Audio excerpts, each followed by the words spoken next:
If you thought the Mackay's household had already seen its worst days, episode 50 of KwaBaba is here to prove you wrong. This wasn't a filler episode. This wasn't a let's slow things down before the next big twist episode. This was the kind of episode where the show grabs every simmering storyline it's been building for weeks and shoves them all into the same room at once. By the time the credits rolled, 3 separate secrets were on a collision course, and at least 2 characters were staring at a version of their family history they never asked for. So let's get into it, everything that happened in episode 50, what it means for the people involved, and where I think this is all heading in episode 51. The episode opens with tension that's been building since the last installment, and it doesn't waste any time getting back into it. At the heart of it is a construction contract worth millions, the kind of deal that could reshape the fortunes of Mackay's logistics for years to come. On paper, this should be the best news the family has had in a long time. New revenue, new opportunities, proof that the business can compete at a higher level. But nothing in this family stays simple for long, and the contract quickly becomes less about the money and more about who gets to hold the power that comes with it. Zelitha is the one steering the deal, and that alone is enough to set off alarm bells among the rest of the household. Some relatives think he's earned the position, he's the one doing the legwork, making the calls, keeping the company afloat while others sit back. Others see something more troubling, a man quietly consolidating control while everyone else is distracted by their own problems. What makes this argument so effective dramatically is that neither side is entirely wrong. Zelitha genuinely does seem to want to build something real. But the show also makes it clear that ambition, left unchecked, has a way of curdling into something that looks a lot like control. What struck me watching this unfold is how deliberately the writers tie the business conflict to the emotional one. Every scene about the contract eventually loops back to a scene about trust, who has it, who's lost it, who never had it in the first place. The money is really just the surface. Underneath it is a much older argument about whether this family actually functions as a unit, or whether it's just a group of people who happen to share a surname and a house. Running parallel to the business drama is the ongoing question of Zelitha and Musa. Their relationship has clearly been a sore point for a while now, but episode 50 pushes it further into the open. Family members start weighing in, not gently, either. There's a growing sentiment that Zelitha can't keep building toward marriage while the ground underneath the household is this unstable. It's a fair point, even if it's delivered without much tact. You can't build a wedding on top of a foundation that's actively cracking. What makes this thread compelling is that it isn't framed as one villain versus one victim. Everyone involved has a piece of the blame, and everyone involved has a reason for feeling the way they do. Zelitha wants to move forward with his life instead of being permanently defined by his family's dysfunction.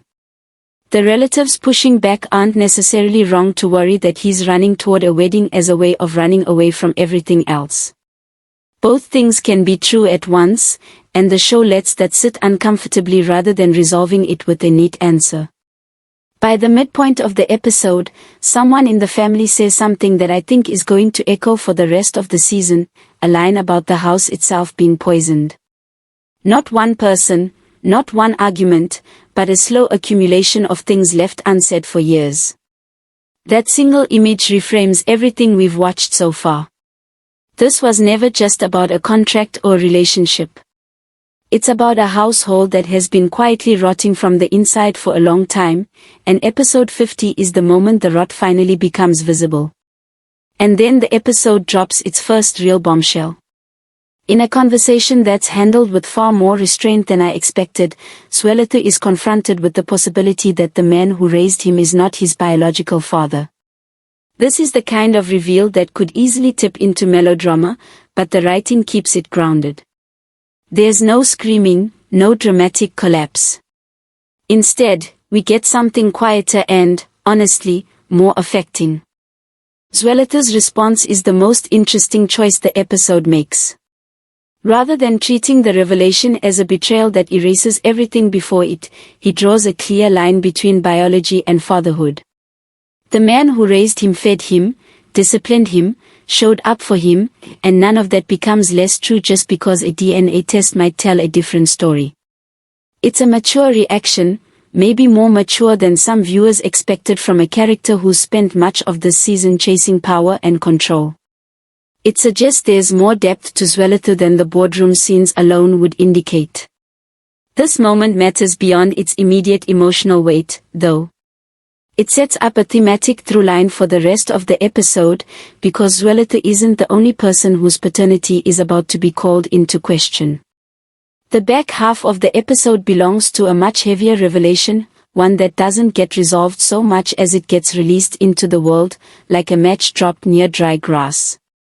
In a private conversation, it comes out that Bahomi is not, in fact, the biological daughter of the man she has always believed to be her father. That alone would be a significant twist.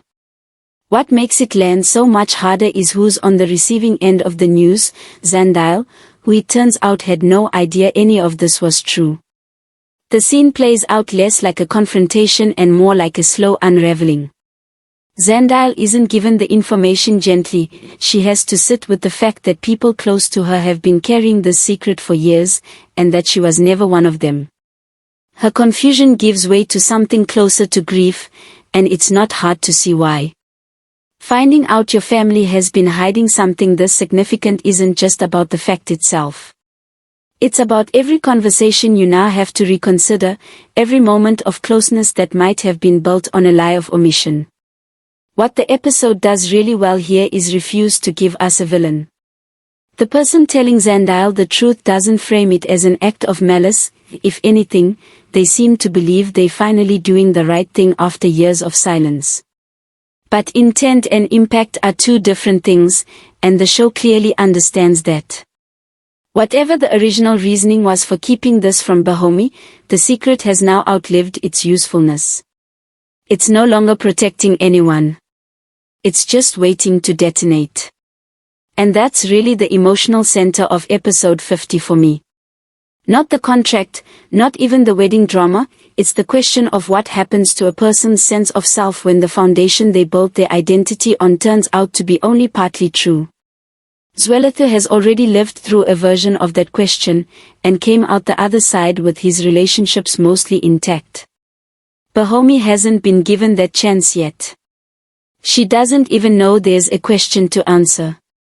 It's worth pausing on how deliberately the show sets up the parallel between Zelitha and Bahomi. Both are about to face, or are already facing, the same fundamental crisis. The person you call your father may not be the person who contributed your DNA.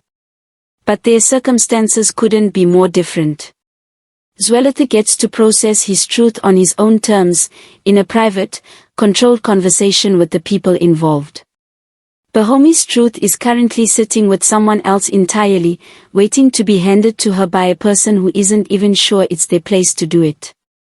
That difference matters a lot for how I expect each storyline to play out. Zelitha has already had his reckoning and reached a kind of peace with it. If Bahomi eventually learns the truth, and everything about the way this episode is structured suggests she will, and soon, I wouldn't be surprised if Zelitha becomes one of the few people in the family equipped to actually help her through it. He knows exactly what it feels like to have the ground shift under your feet like that. He also knows that it doesn't have to mean the end of anything. That's a conversation I'd genuinely like to see the show write, because it would give both characters a chance to be more than their individual plot lines. It would let them actually connect over something real. It's easy to be frustrated with the adults in this story for sitting on information this big for so long, and I think the show wants us to feel that frustration. But it also gives us just enough context to understand the impulse behind it, even if we don't agree with it. The people who kept this secret don't seem to have done it out of cruelty. It looks more like a slow, compounding decision made out of fear of hurting Bahomi, fear of the family fracturing, fear of consequences nobody wanted to face. The problem, of course, is that secrets like this rarely stay buried. They just wait for the wrong moment, and then they come out all at once, with none of the care that a planned, honest conversation might have offered. That's exactly what seems to be happening here. Zandile didn't ask for this information. She wasn't prepared for it. And now she's stuck holding something she didn't create and doesn't know what to do with. While all of this emotional weight is building, the contract storyline hasn't gone anywhere. If anything, it's quietly setting up more trouble. As Zelitha's role in the company grows, so does the resentment simmering under the surface. There's a real sense that the writers are building toward a moment where somebody tries to use his authority against him, possibly using the paternity revelation as ammunition. If that happens, it would be a genuinely sharp piece of storytelling, using a piece of deeply personal information as a weapon in what's ostensibly a business dispute.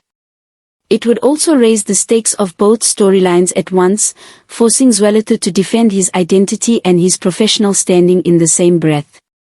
I also don't think it's a coincidence that this financial storyline is unfolding at the exact moment the family's other secrets are surfacing. Money has a way of exposing who people really are, and a family already strained by hidden truths is exactly the kind of environment where a contract this large becomes less about opportunity and more about a referendum on loyalty. Who gets to benefit? Who gets left out? And does anyone in this family actually trust each other enough to share power without turning it into a fight? Strip away the contract and the wedding drama, and what you're left with is a show asking a fairly simple but resonant question: what actually makes someone family? Is it blood, or is it who shows up? Zelitha's answer, at least for himself, is clear: the man who raised him is still his father, DNA notwithstanding. But that answer was earned through years of lived relationship. Bahomi hasn't had the chance to answer that question for herself yet, because she doesn't even know it's been asked. That's what makes episode 50 feel like a turning point rather than just another dramatic beat. The show has spent weeks setting up individual fires: the contract, the relationship strain, Zelitha's own paternity question, and this episode is where those fires start to touch each other. Once that happens, it's usually only a matter of time before everything goes up at once. A few predictions heading into the next episode. First, I think Bahomi's story is about to accelerate quickly. Zandile now knows something she can't unknow, and secrets of this size have a short shelf life once more than one person is carrying them. Whether Zandile decides to tell Bahomi herself, or the truth leaks out through someone else entirely, I don't think this stays hidden much longer. Second, I expect Zelitha to keep defending the man who raised him, possibly even more forcefully if anyone tries to use the paternity revelation against him in the business conflict. He's already shown us where he stands. I don't see him backing down from that position, especially if it's weaponized against him. Third, the contract fight is going to get messier before it gets better. Someone is going to challenge Zelitha's authority directly, and given how much tension has already built around it, I wouldn't rule out an attempt to sabotage the deal outright. And underneath all of it, the biggest open question remains: who is Bahomi's biological father, and why did the people around her decide, collectively or individually, that she didn't deserve to know? Until the show answers that, I don't think any of these characters can move forward in a meaningful way. Episode 50 didn't give us that answer. What it gave us was the moment the truth stopped being containable. That's my full breakdown of KwaBaba episode 50.